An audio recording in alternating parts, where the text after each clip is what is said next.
Well, we are live, so I'm gonna wait until we see what people start joining in, and then we'll get forging.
Looks like Anthony Gardella has joined in. I'm doing good. How about you, sir?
We have one person currently watching, and I did start the stream about 10 minutes earlier than I originally planned. But I started it more early just because usually I don't have many people join. So I figured if there's people that want to watch, I'm not going to make them wait.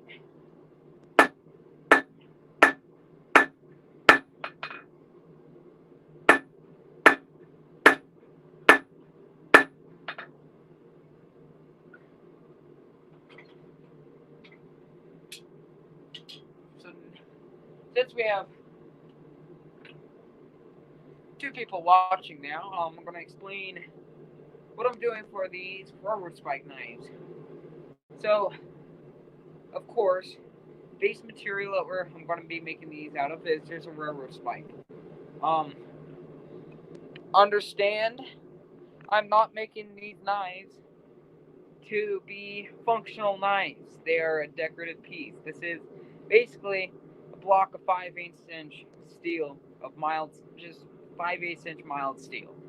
It's it doesn't have any properties that are supposed to hold an edge or to, all it is. It's supposed to retain its shape and not to shear off. That's why it's mild steel, because it feels more of a harder material. So a tool steel, it would shear off with shifting and different movements that road spikes have to endure by their holding together track.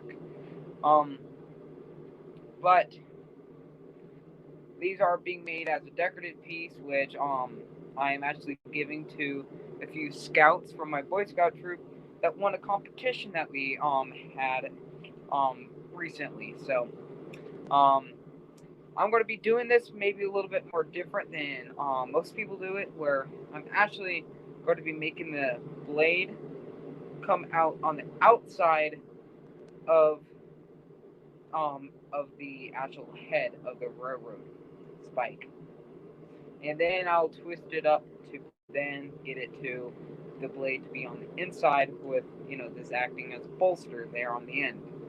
Darren Robinson, thanks so much for showing up and starting to hang out. So that's what we're going to be doing.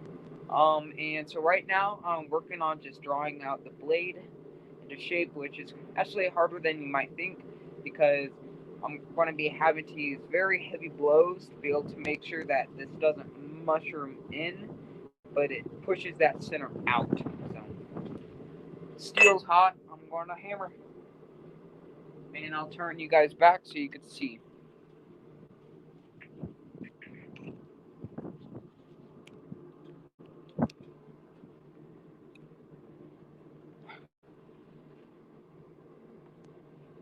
There we go. Look good, everyone.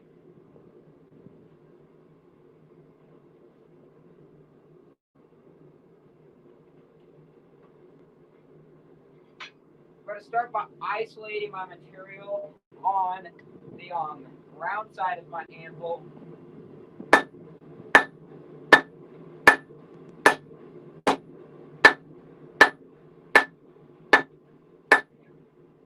Using half face blows so that I don't, so I keep the material moving.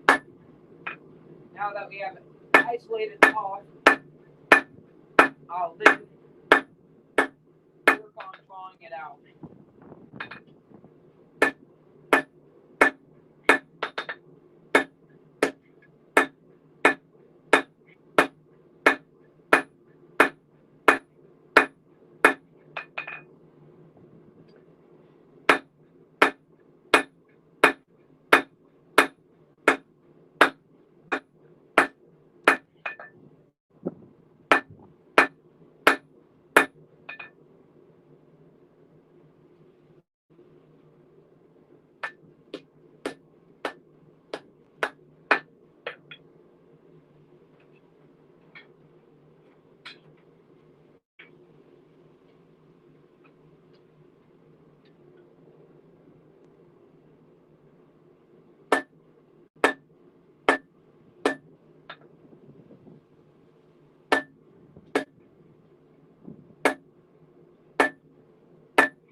So there, you can see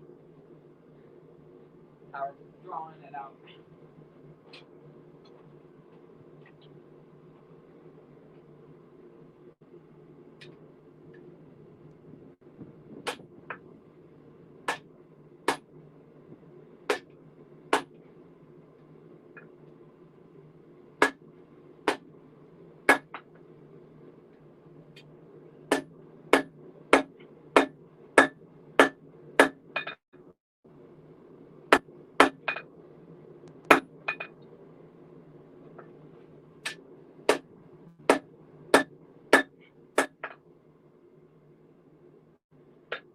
We are getting close to forming a cold shut here.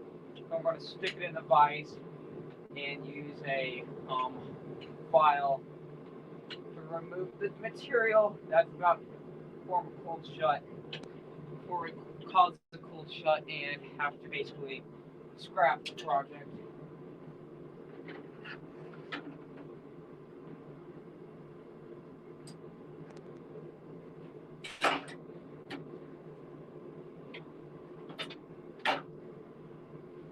For some reason my file is not showing itself.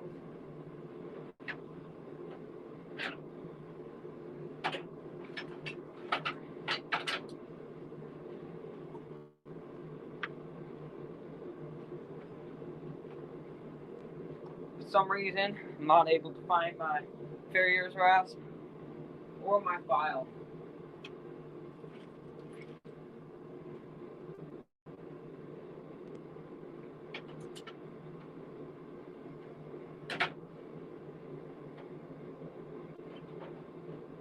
Found them. Remove that cold shut before it actually forms.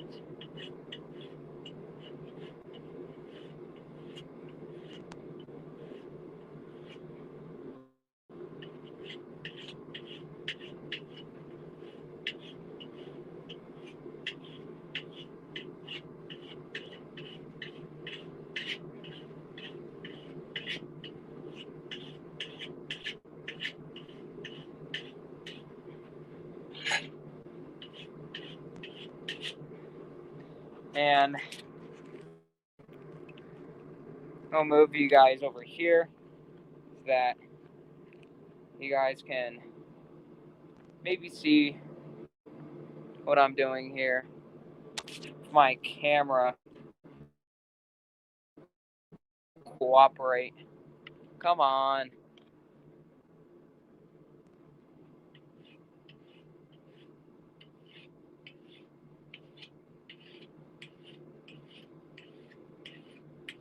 I was forming a cold shut here, and I'm working to remove the material because cold shut is basically where you pinch off the material and it doesn't weld, the steel doesn't weld back to itself. So there's basically just a fold in the steel there, and then it can become a weak point which the knife can fail to,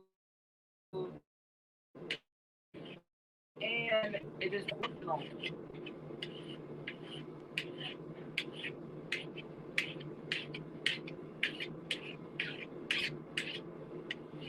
So by removing the material that can get pinched, well then there would be no cold shut be able to form. Put this in the forge and I'll switch back to the anvil view. It's always fun after you've removed some material either with the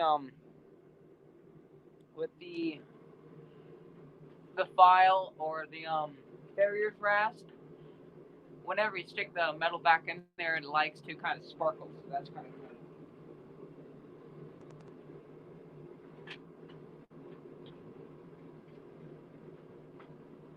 We're going to try to isolate the material down here without causing a cold shut.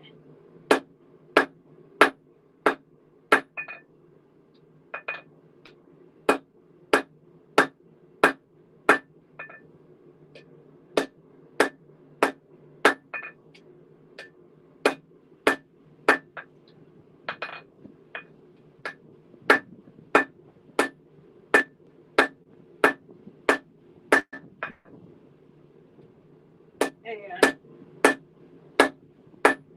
here we go. That looks good enough.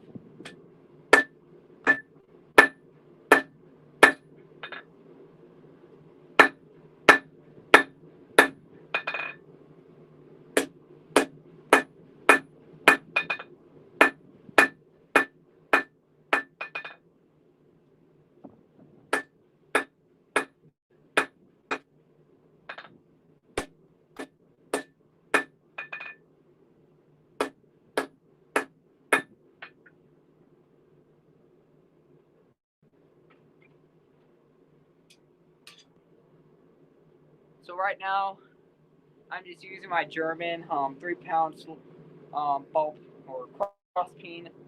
Some people would consider this a sledgehammer.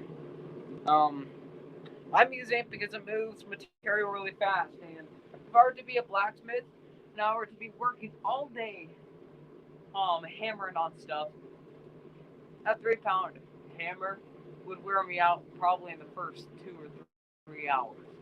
But since I'm, uh, a evening warrior and only really do this in the evenings and rarely through the entire day, I'm not going to be. I need to move material fast because I don't have all day to spend moving material. So that's why I use a 3 pound sledgehammer. Or I mean, it's not a sledgehammer, but people call it sledgehammer because it's over 2 pounds. But it works well for me for getting material moving, and I'm not using it all day. I can tell you for sure if I was blacksmithing all day long, I'd be using a lot smaller hammer, probably a pound and a half or 2 pounds.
So for this one, I'm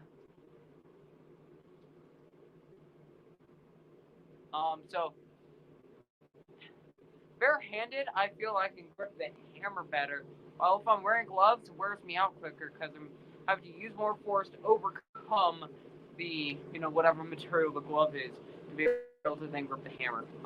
So as you can see on this one, I'm actually going to forge this into a Bowie, um, into a Bowie knife, and the shape right now is about that as a traditional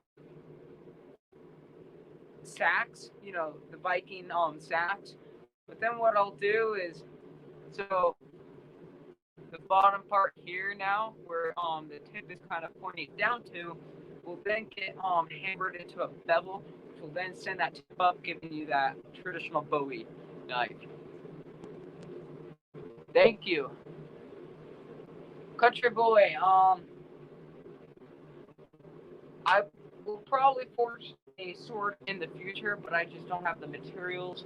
Well, I have the materials, but I need to forge. I need to make bigger forge, and I'd also need to make bigger tools for doing everything, like bigger quench tank and all that.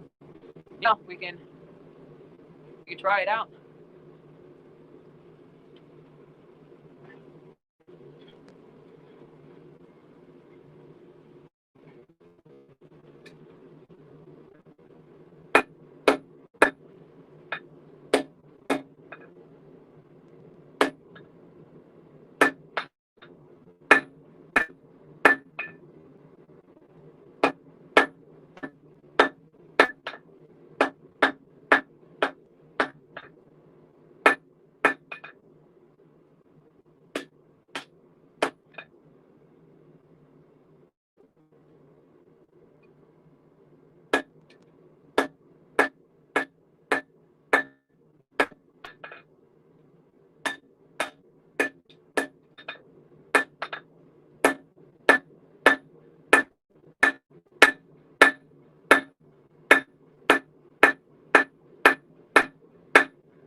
Alright, let's see what comments we have now. You guys keep on getting tilted more and more and more. Gosh.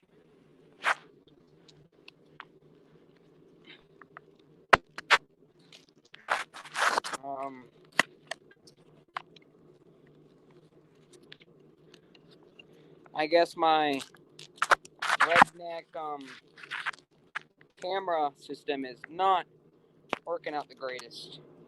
I think that looks about square. Alright,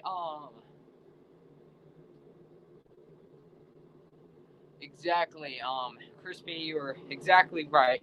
But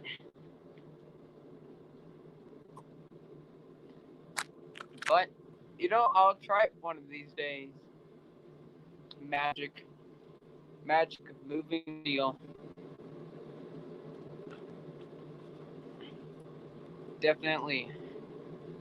I'm gonna tilt you guys up just a little bit more. There we go. Now you can see the forge and the anvil both at the same time.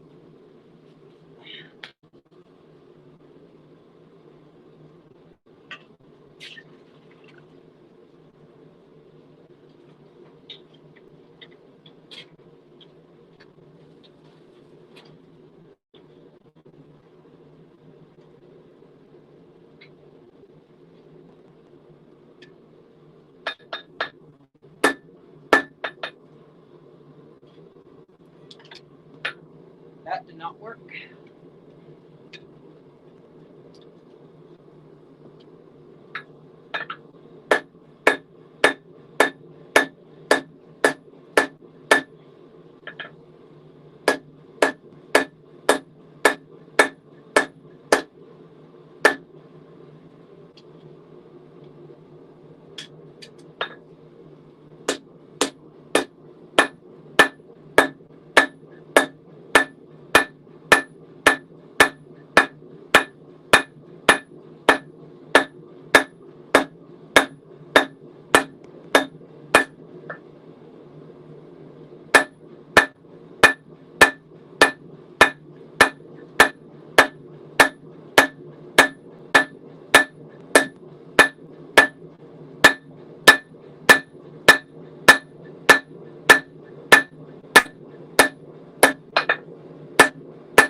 Let's see what we have.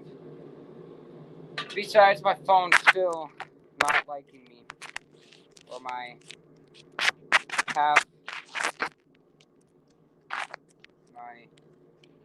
terrible phone mount, which is made up a bunch of tape. Doesn't work very well.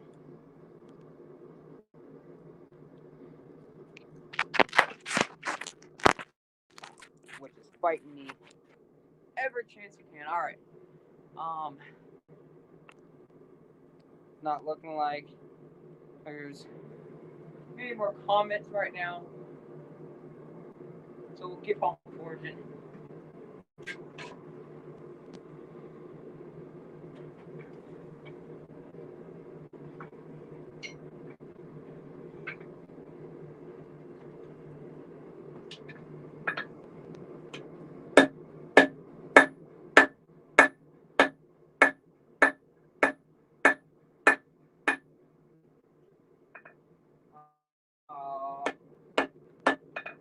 That almost went bad.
All right.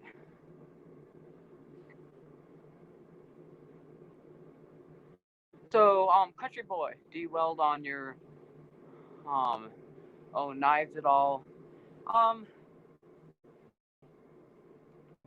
Usually when I'm forging, I don't. There's not any processes I need to weld on. So, no. Country boy, would it crack the metal if you still um put it still hot in water? So this railroad spikes. There's my example one. These are really only glorified mild steel. Mild steel is on the lower end of the carbon scale for steels. The more carbon you put into the steel, the harder it gets, which makes it more brittle. Which then, so you have a super, like cast iron. If you have it red hot and you stick it in water, yeah, it will crack. But this mild steel, I'm going to quench it in water, and it's still not even going to get hard to really hold a blade. To make a knife out of a railroad spike to be a functional knife is really a fallacy. So if anyone tries to sell you like good hardworking knife made out of a railroad spike, it's BS because this is only mild steel. Purgatory Ironworks. If you go to his YouTube channel, he has a really good video explaining why these like are not good for making steel and commonly worked tools. But the reason I'm making a knife out of these is more for the novelty because who doesn't want a knife that's made out of a railroad spike? Is that not cool? So, so this would not crack if I dunked it into hot water. Sorry, went off on a little rant there, but say if I heated up my file here, which is quite hard metal, really high carbon steel. If I went, even if I went up and smacked this really hard on my anvil, it'd probably crack in half. But yes, if I got this hot and I dunked it in water, it would probably form some cracks. Also, another thing that causes you know, metal to crack is if it's you know, hammering on it, you're mushing it in all kinds of different shapes. It's and so what happens is you mess up the structure of the steel, and so a lot of times what blacksmiths will do is we'll heat it up all the way to a critical temperature, which is basically where it starts glowing and then some a little bit, and that'll basically where the molecules kind of free. They'll let it cool down naturally. A lot of time for really hard steels, like if I was making a file out of the hard steel that files are made of, that hard steel, which is that ends up being that brittle, I would actually get some ash out of our fireplace, or they make special substances that you can stick it into to make sure it really cools down quickly. Are you able to fill the cracks to preserve the piece? Usually, um, in my case, and a lot of people's cases, I'm not trying to speak for other people, but in my case, I'll usually just start over. But I guess in some cases I might weld, but then you're also introducing a new material, which will also cause stresses and all kinds of that stuff. So when you weld on it, just like anything, like if you weld on a piece of steel heavily on one side of a piece of like tube steel, it'll kit over and it'll twist up because it is, you're introducing a lot of heat and a lot of stress, which is then causing the material to change at a really minute level or at a really molecular level. So, um, and just the heat will cause it to not. It'll just cause problems. So usually that's why we just start over. Yeah, you could if you. I mean, I know there's like cold TIG welding, which that could work, but usually not.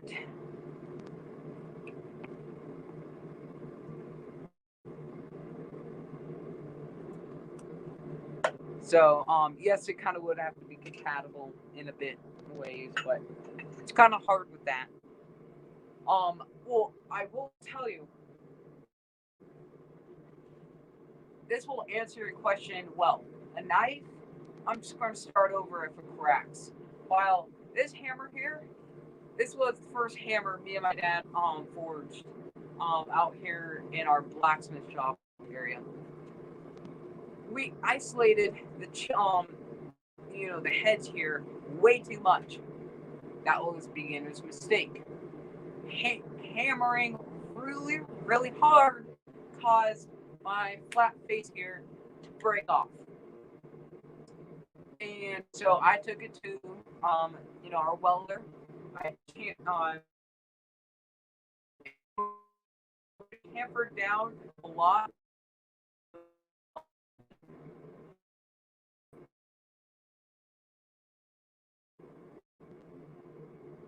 And sorry about that. I don't know what happened, but hopefully you can see me still. But I welded this back up. This is my favorite screw up. I love how it feels. And this is honestly my favorite hammer because it also kind of has a story. So there you go. If that answers your question.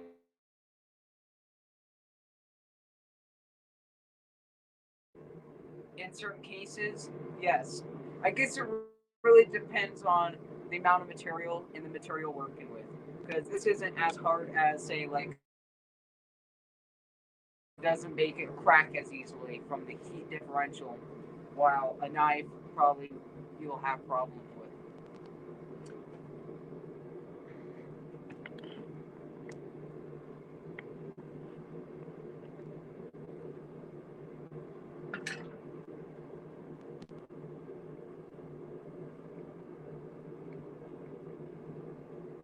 All right, talked for long enough.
So there we go. Do you grind the metal ones? It's in the right form, or is there a metal polish? Both. I will grind this knife. I don't have a belt grinder yet. We're actually ordering that really soon. But I will just usually use an angle grinder, and then I have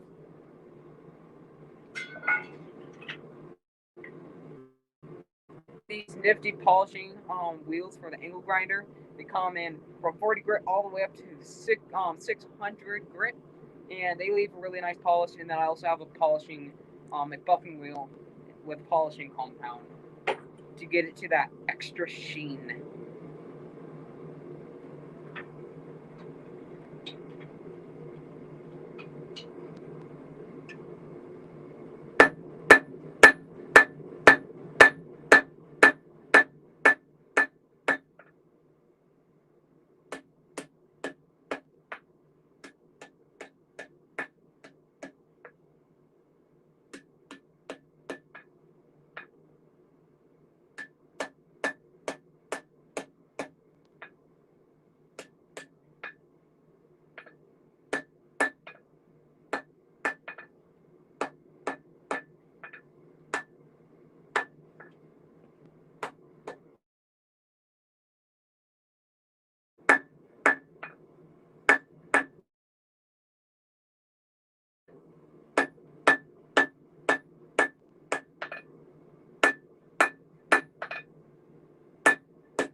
So at this point, alright, nice.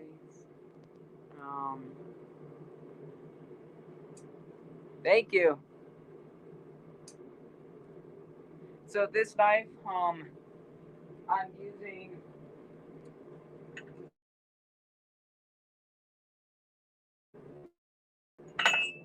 for knives like a lever. I made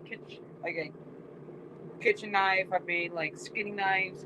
Usually, I'll buy some steel for making knives like 1095 or O1 or and usually I'll just use leaves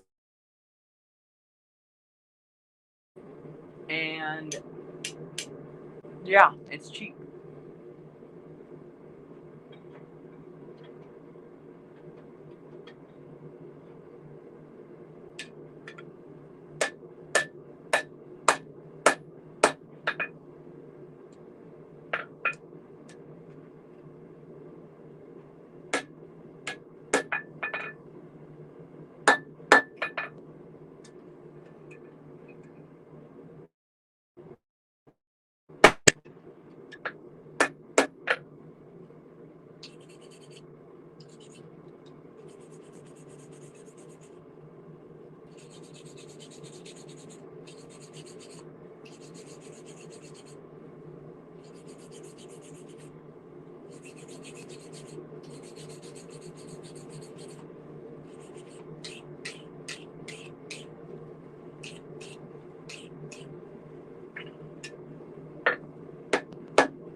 So for this knife, I'm just trying to actually have it shape of, a traditional sats, and then that one will be the Bowie knife shape. Now, to get it to curve how I want it to, I'm going to use very direct blows in the places I want them by using a rounding hammer.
So as you can see here,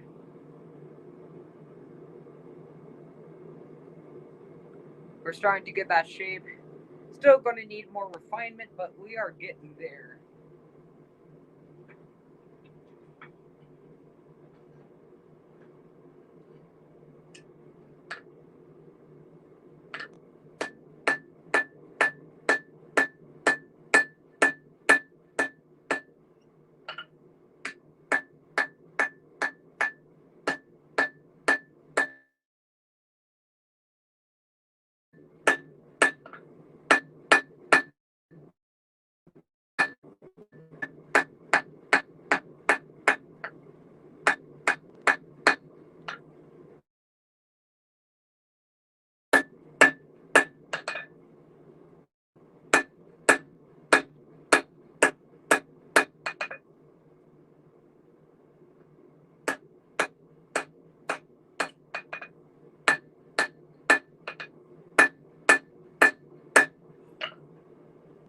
Well, to be honest, I messed up the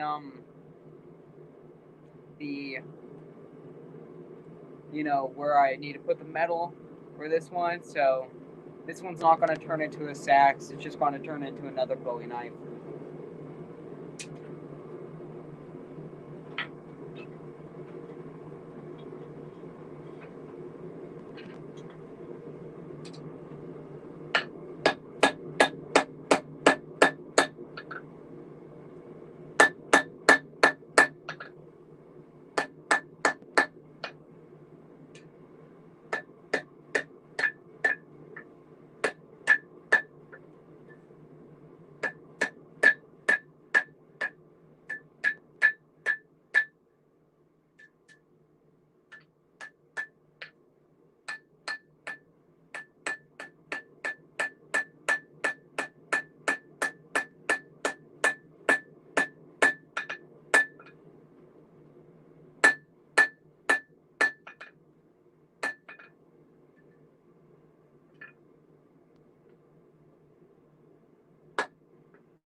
Thank you, Crispy, for sticking along the entire time.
But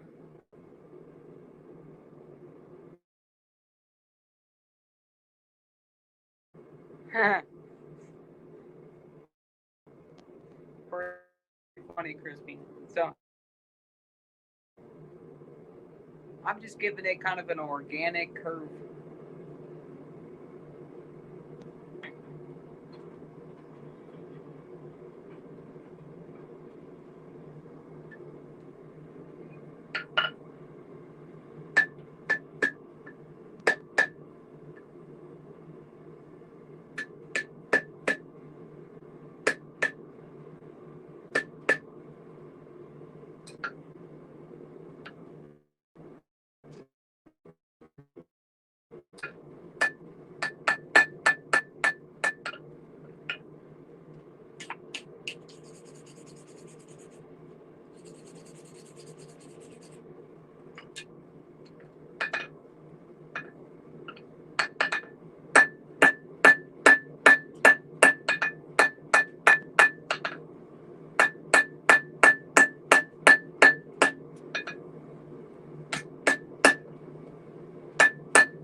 Well,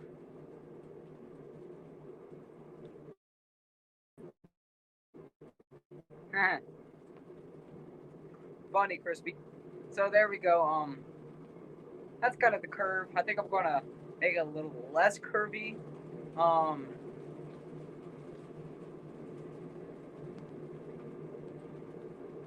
but so what comes after this? So this is making the bevel, and I'm going to straighten it out a little bit more. But then I'm just going to twist the handle in a I'm going to figure out what type of twist I want to do, but I'm going to twist the handle, and then I'll call it good for tonight, and I'll grind them another night.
There we go. That's almost done. I think I'm just going to do a little bit more refinement on the blade, and then this should be done. And then I'll twist the handle up, and then it should be good.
So there we go.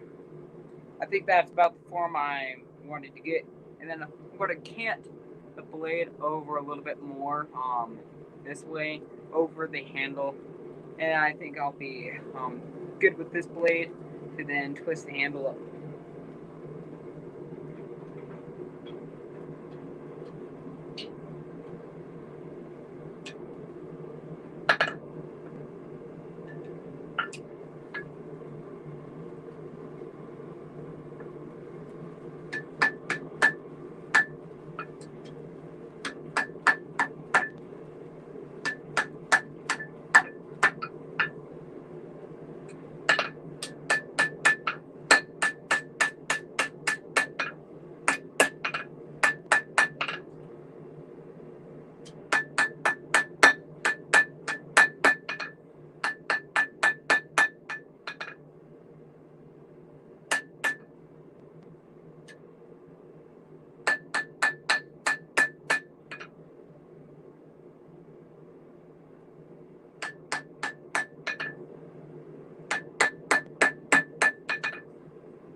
I'd say this is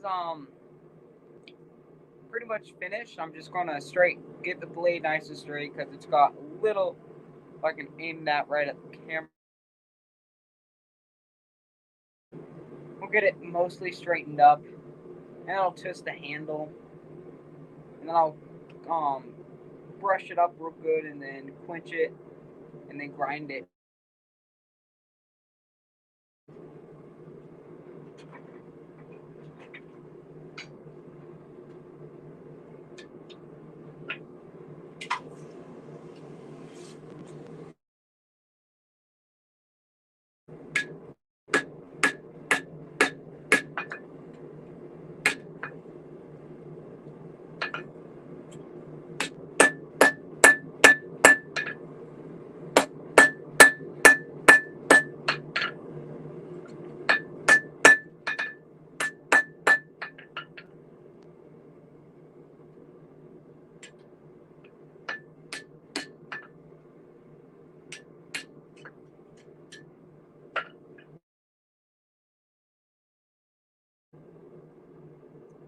There we go. That's there. I think I'm going to give it a little bit more curve again, and just to make the tip kind of line up with the handle. Um, I think that'll be pretty cool looking.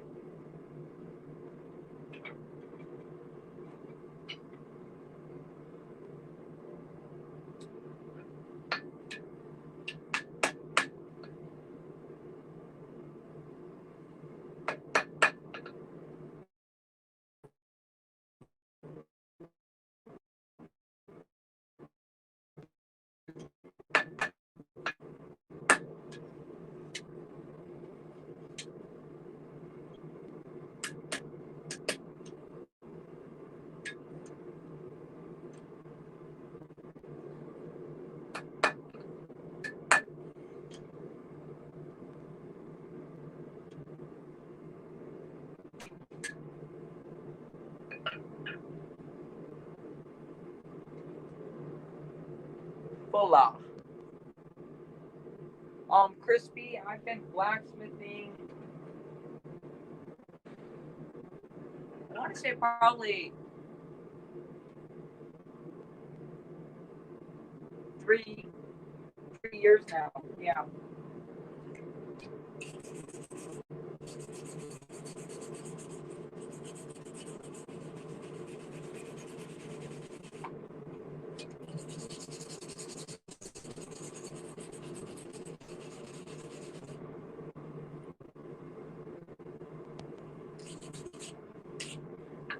I I originally got hooked with hooked on blacksmithing at a Boy Scout camp, and this is actually the reason I'm forging these knives is because I had a competition with the Boy Scouts, and I said winner and second place would get knives made by me.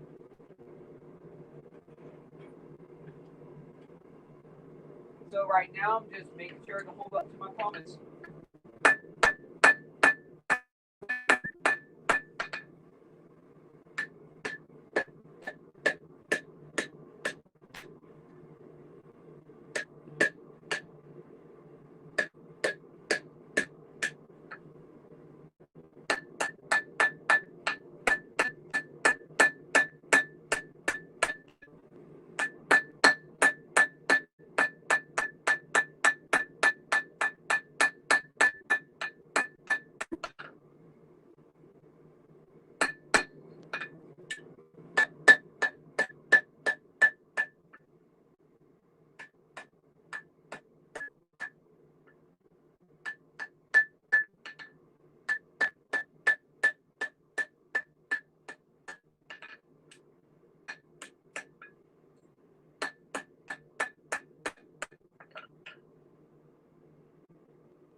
Well, Crispy,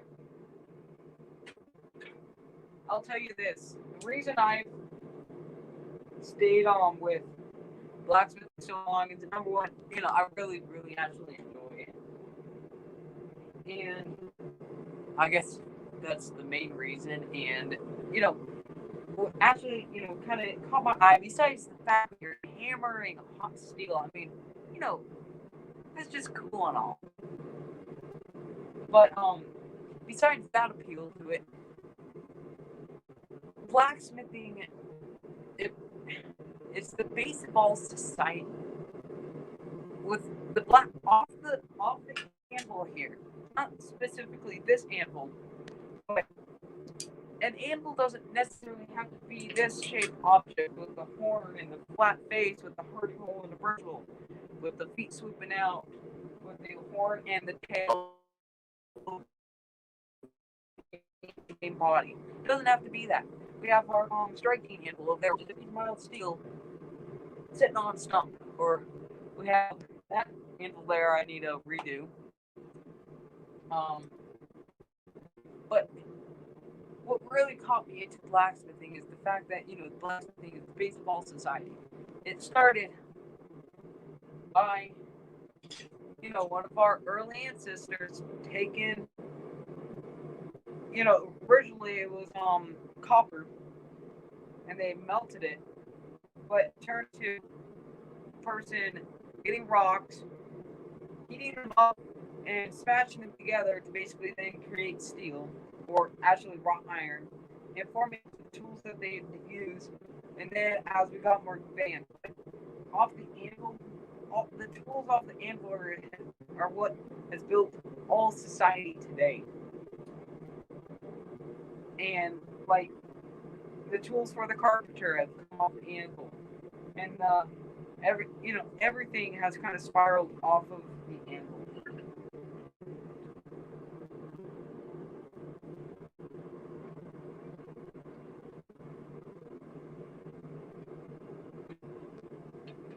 So right now I'm going to be squaring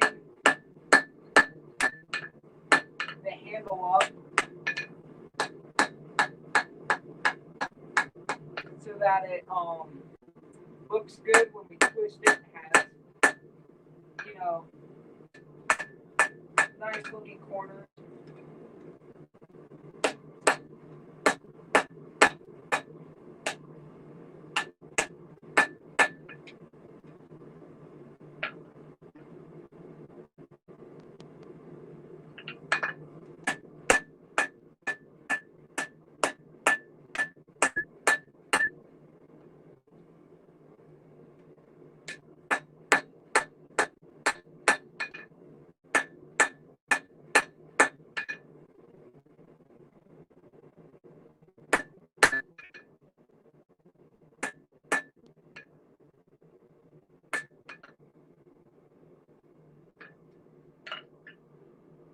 Here we go.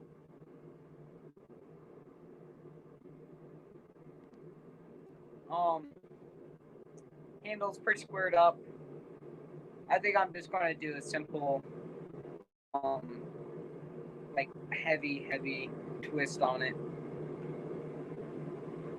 I may try to do a pineapple twist, but we'll see why I'm up to the task tonight.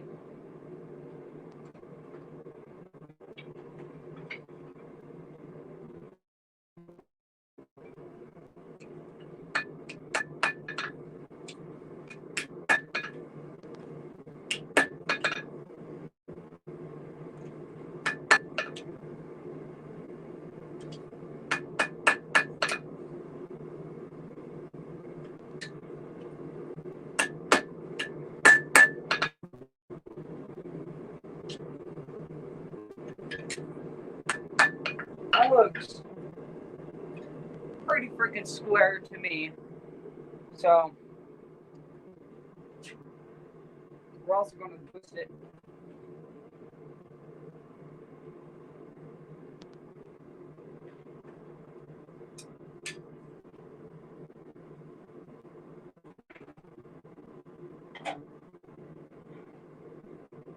What I'm going to be using for twisting is my super duper high tech Twister Room 1000. It's just an old wrench with a piece of 5/8 round on the welded, but it works. Now I'm just sizing it up so it slips on. Isn't too tight so that I can actually get it to slip on when I'm ready to twist, but it's not too loose that I end up rounding over.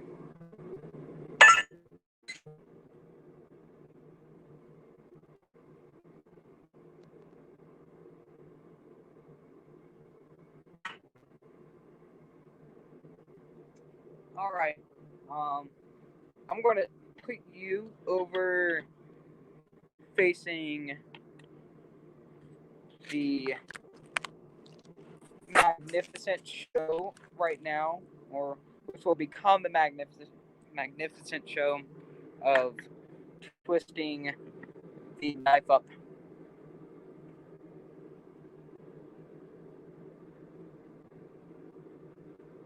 This is going to be a little hard just because the head of the railroad spike. I don't know why I wasn't remembering that. But I'm going to try to fit it so that it'll fit over the head of the railroad spike. I haven't used this my twisting wrench in quite a while, and I forgot to put oil on the screw, so it is nice and crusty.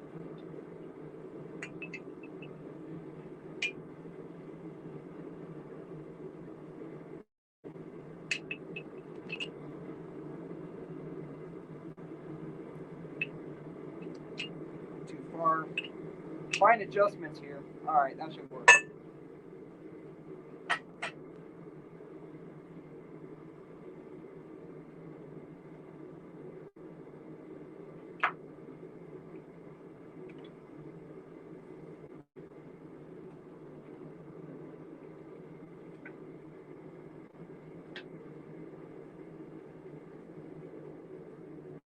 And I've gotten burnt really hard, I mean, really bad from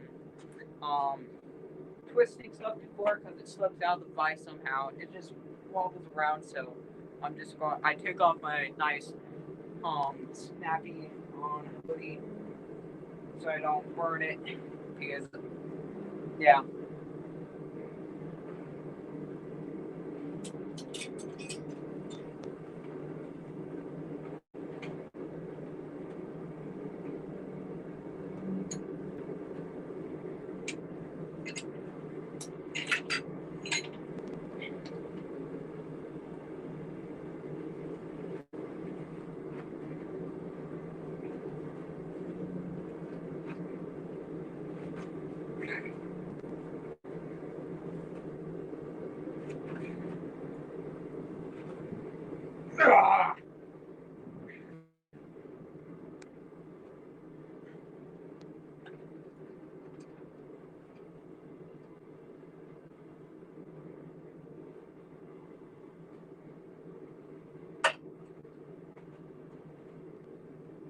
So there we go.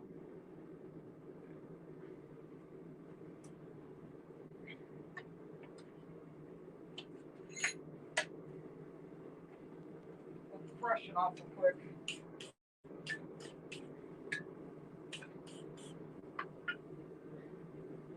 So there's the magnificent twist. As you can see, it is nice and bent, so I'm going to get it really hot, and I'm going to take it over to my wooden stump back there that the blowtorch is sitting on, and we're going to hammer it out with a wooden mallet so that we're not messing up the fine looking edges of the twist.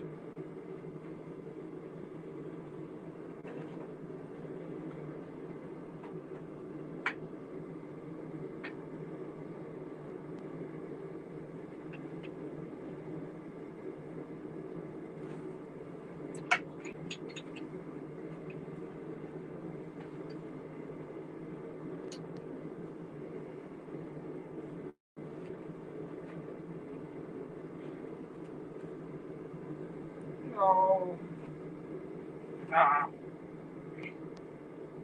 it does not. I'm gonna twist. Please don't screw with me.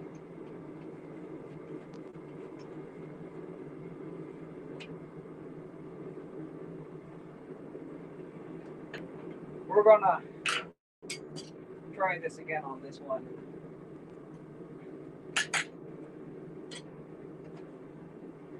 Not want to twist it all.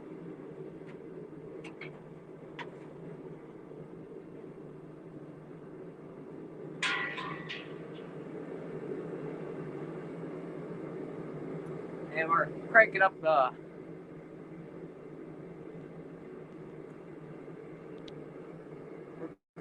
forge now, so as you can hear, it's quite a bit louder. I'm going to try to get that metal a bit hotter so it bends more buttery.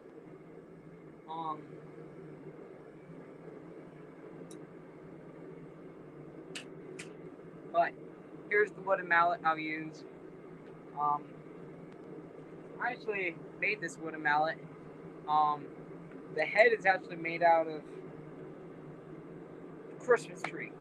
Our Christmas tree, you know, the section off the bottom of a Christmas tree, because we go cut our own Christmas tree, and so yeah, that's what this head is from. And the handle's just a piece of ash that I shaped into the handle shape that I wanted.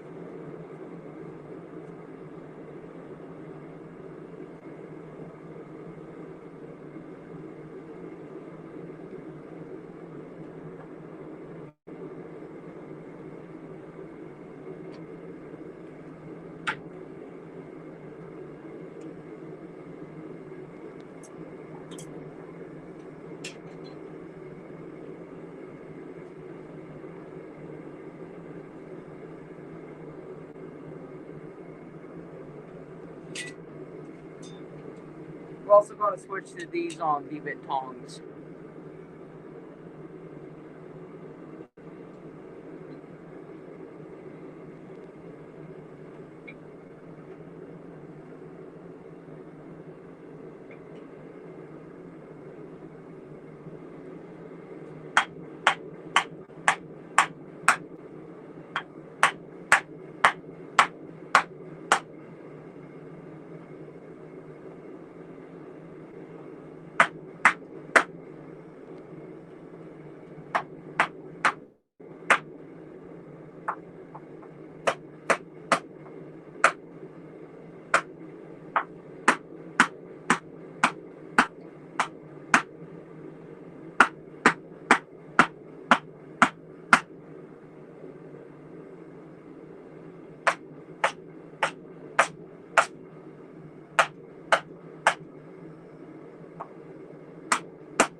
Having a little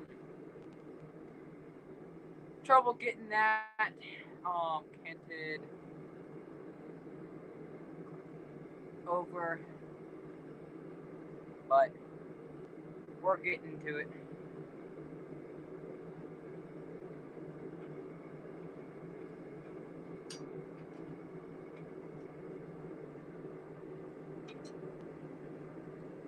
Time to put the gloves back on, because we're going to go twisty twist all around.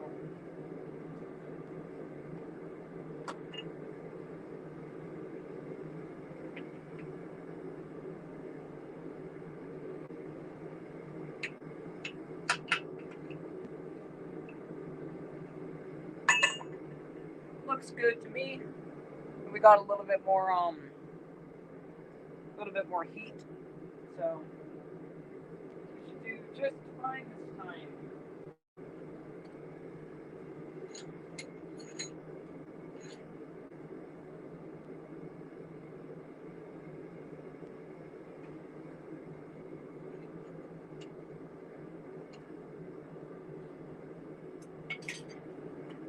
That's nice and hot.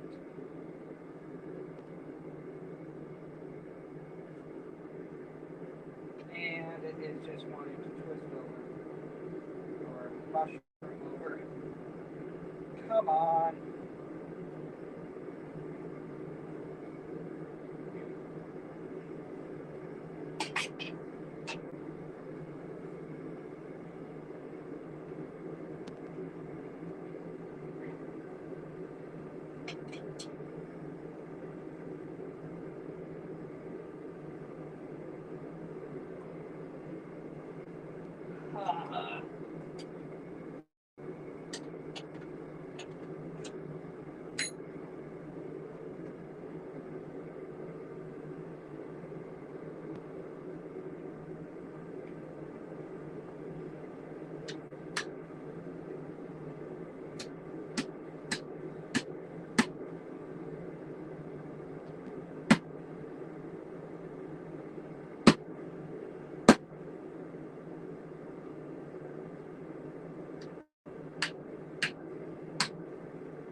It's not quite straight as an arrow, but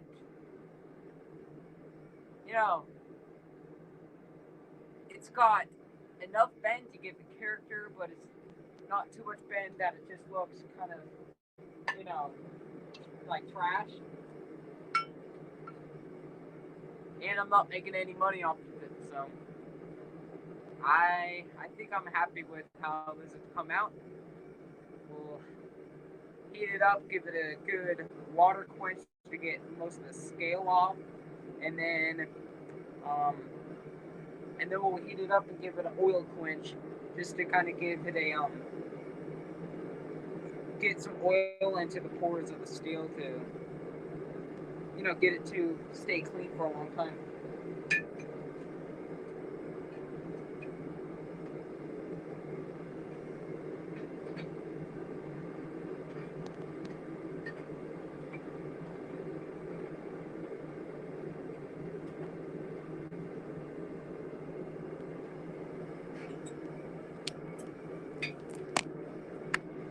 For this time, I'm just going to use a crescent wrench. You guys are really falling over. I don't know why, but there we go. You guys are stuck back up, right? It should be low profile enough. It's kind of a skinny crescent wrench, so I can get in on top of the in between the spike head, in between the spike head and the body. So I'll get plenty of twists in, but I'll be twist it without just mushroom over the top of it. Without mushrooming over the top of the spike head.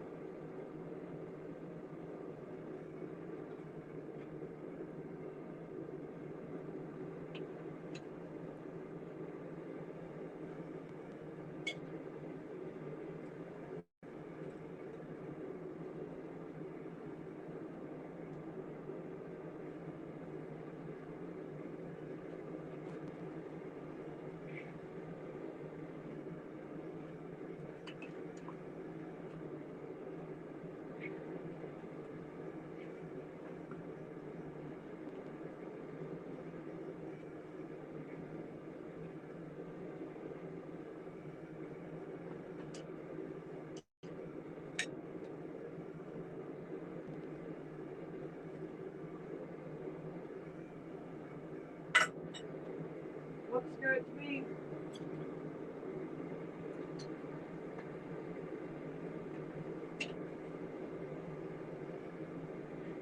Got a little bit more kind of twist in there. Kind of gives it that more kind of interesting look that goes along with the highly curved blade.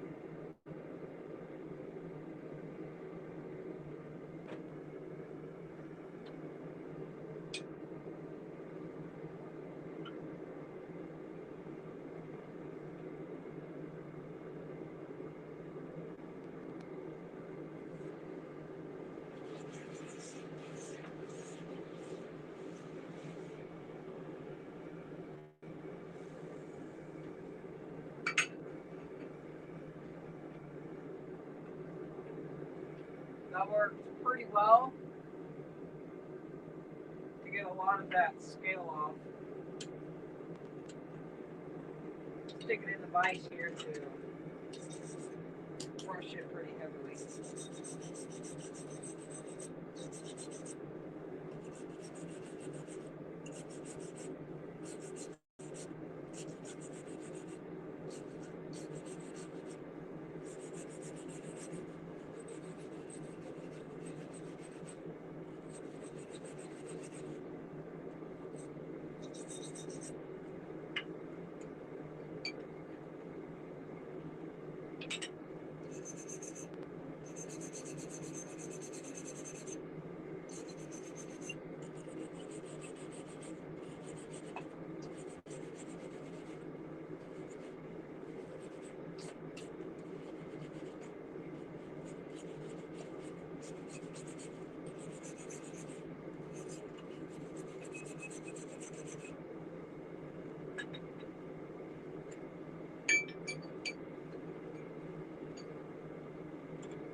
So there we go. I think that's about where I'm going to leave this knife at for tonight. I'm going to finish up cleaning up the other one, and then we'll probably pick it up another night when we grind them to put an edge on them. So we're going to finish up that one, and then we'll be pretty much done.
There we go. Thank you, Crispy. Really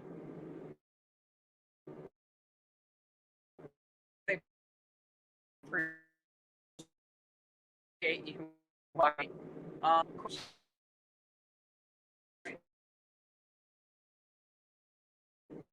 We're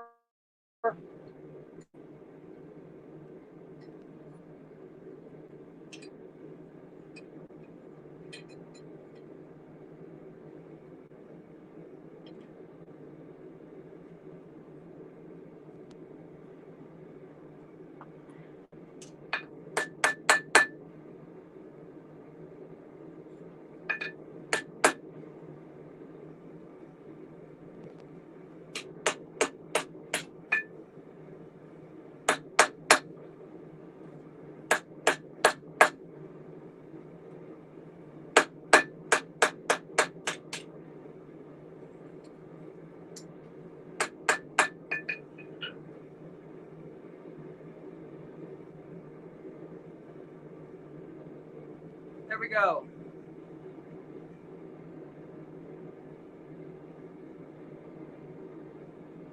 No, Crispy, I really appreciate it. Thank you. So there we go. I'm just going to get it real hot, so quench it and will help blast off all the heavy forge scale, and then be pretty much almost done. Well, I'll brush it heavy like I did the other one.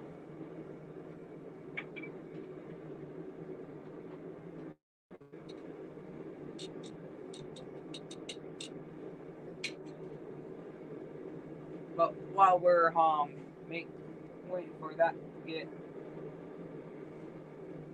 done,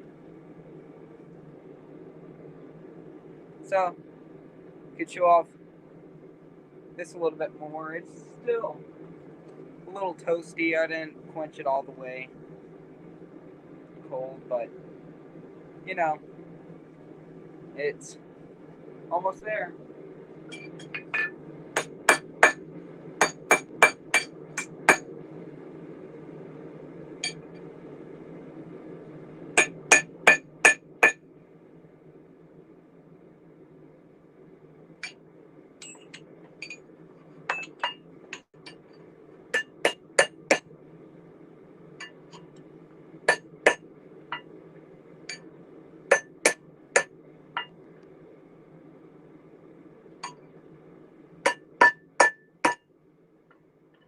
There we go. Got a little bit straighter. Not straight nose and arrow, but it's not a everyday use knife.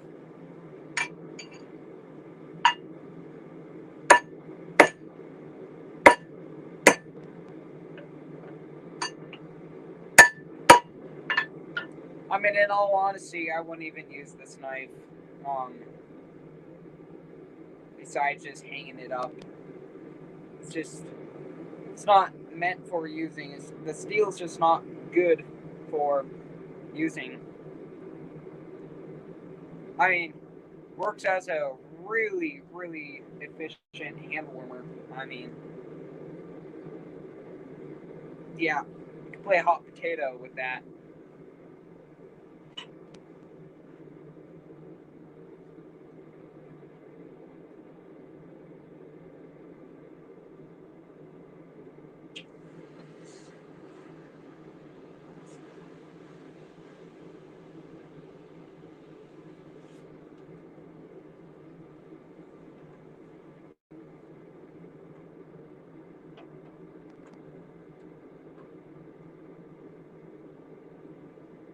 There we go. Stick that in the vise.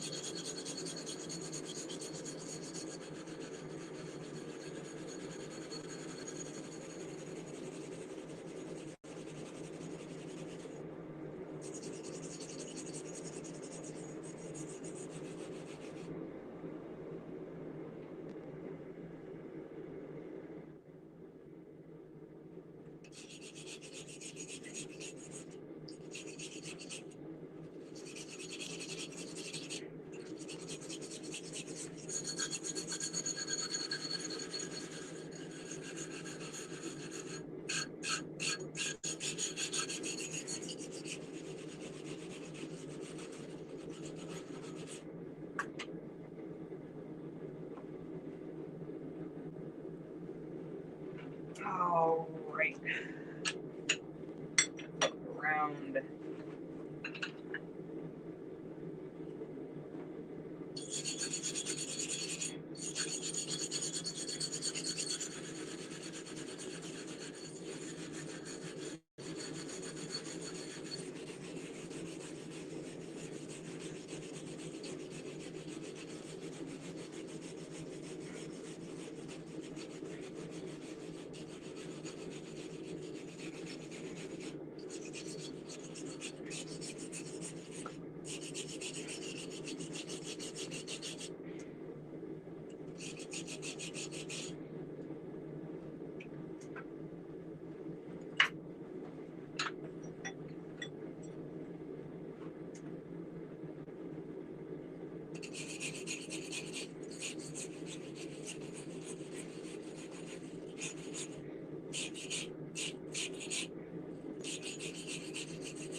All right. Well, there we go. This is the end of the tonight's stream. We've got not one. Now I already lost it. There we go. There it is. Hiding in between the gloves. We've got not one, but two railroad spike knives with twisted handles. Thank you, Crispy. Really appreciate you watching. It really helps. Yeah, I really appreciate it. So thanks so much for watching.